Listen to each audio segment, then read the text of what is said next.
حضرت علی رضی اللہ کی عمر ابھی صرف 10 سال کی تھی کہ ان کے شفیق مربی کو دربار خداوندی سے نبوت کا خلعت عطا ہوا۔ چونکہ حضرت علی رضی اللہ آپ کے ساتھ ہی رہتے تھے، اس لیے ان کو اسلام کے مذہبی مناظر سب سے پہلے نظر آئے۔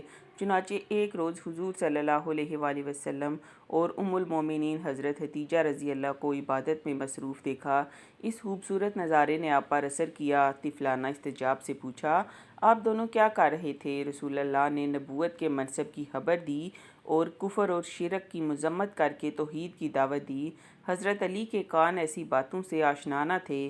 حیران ہو کر عرض کی، اپنے والد ابو طالب رضی اللہ سے دریافت کروں اس کے متعلق؟ چونکہ رسول اللہ کو ابھی نبوت کا اعلان عام منظور نہ تھا، اس لیے فرمایا کہ اگر تمہیں تامل ہے تو خود غور کرو، لیکن کسی سے اس کا تذکرہ نہ کرنا۔ حضور کی پرورش سے حضرت علی کی فطرت سنور چکی تھی، اللہ کی توفیق شامل ہوئی، اس لیے زیادہ غور و فکر کی ضرورت پیش نہ آئی اور دوسرے ہی دن بارگاہ نبوت میں حاضر ہو کر اسلام قبول کر لیا۔ حضرت علی رسول اللہ صلی اللہ علیہ وآلہ وسلم کی خدمت میں حضرت ابو طالب سے پوشیدہ آیا کرتے تھے اور اپنے اسلام قبول کرنے کو رسول اللہ کی ہدایت کے مطابق کسی پر ظاہر نہیں کیا۔ پہلا شخص جس نے رسول اللہ کے ساتھ نماز ادا کی وہ حضرت علی تھے۔ جب نماز کا وقت آتا، رسول اللہ مکہ کی کسی گھاٹی میں جا کر عبادت کرتے اور آپ کے ساتھ حضرت علی بھی اپنے والد، چچا صاحبان اور خاندان کے تمام افراد سے چھپ کر جاتے اور تمام نمازیں رسول اللہ کے ساتھ ادا کرتے۔ شام ہو جاتی تو گھر واپس آ جاتے۔ یہ سلسلہ جب تک اللہ کو منظور تھا جاری رہا۔ ایک دن جب کہ یہ دونوں نماز پڑھ رہے تھے، حضرت ابو طالب نے دیکھ لیا۔ ابو طالب نے رسول اللہ سے پوچھا، میرے عزیز، یہ کون سا دین ہے جس کی تم پیروی کر رہے ہو؟ آپ نے جواب دیا، محترم، یہ اللہ کا، اللہ کے فرشتوں کا، اس کے پیغمبروں کا اور ہمارے جد امجد حضرت ابراہیم کا دین ہے۔ اللہ نے مجھے اپنے بندوں کی طرف رسول بنا کر بھیجا ہے اور چچا جان، آپ سب سے زیادہ اس بات کے مستحق ہیں جن کو مخلصانہ دعوت پیش کی جائے۔ حضرت ابو طالب نے جواب دیا، اے عزیز، میں اپنے آباء و اجداد کے مذہب اور ان کے طور طریقے نہیں چھوڑ سکتا، لیکن باخدا جب تک میں زندہ ہوں تم کو کوئی تکلیف نہیں پہنچے گی۔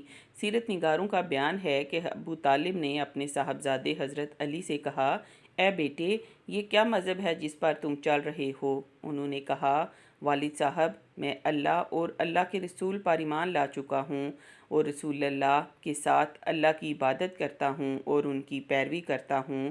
راویوں کا خیال ہے کہ اس کے جواب میں حضرت ابو طالب نے کہا، وہ تم کو اچھی بات ہی کی طرف بلاتے ہیں، لہٰذا اس پر قائم رہو۔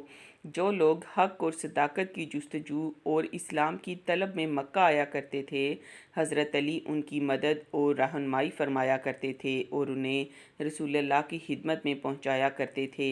اس کام کے لیے اللہ تعالیٰ نے ان کو خاص صلاحیت اور ذہانت بخشی تھی۔ حضرت علی فرماتے ہیں، ایک دن ہم اور رسول اللہ گھر سے نکلے اور کعبہ کے در پر آئے۔ حضور نے فرمایا، بیٹھ جاؤ، اور میرے کندھوں پر پیر رکھ کر اونچے ہوئے اور کہا کہ کھڑے ہو جاؤ۔ میں کھڑا ہوا مگر میری کمزوری کو آپ نے محسوس فرما لیا۔ فرمایا، بیٹھ جاؤ۔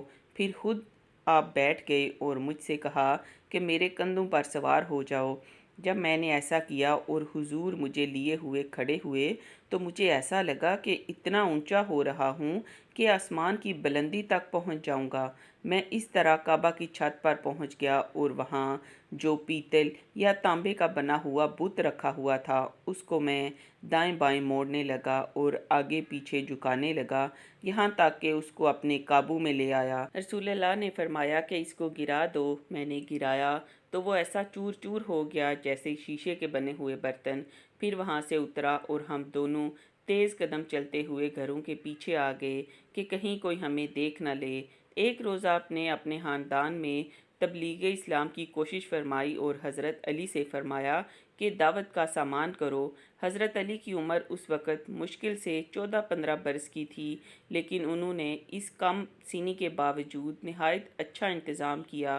دسترخوان پر بکرے کے پائے اور دودھ تھا۔ دعوت میں کل خاندان شریک تھا، جن کی تعداد 40 تھی۔ حمزہ رضی اللہ، عباس رضی اللہ، ابو طالب رضی اللہ سب شریک تھے۔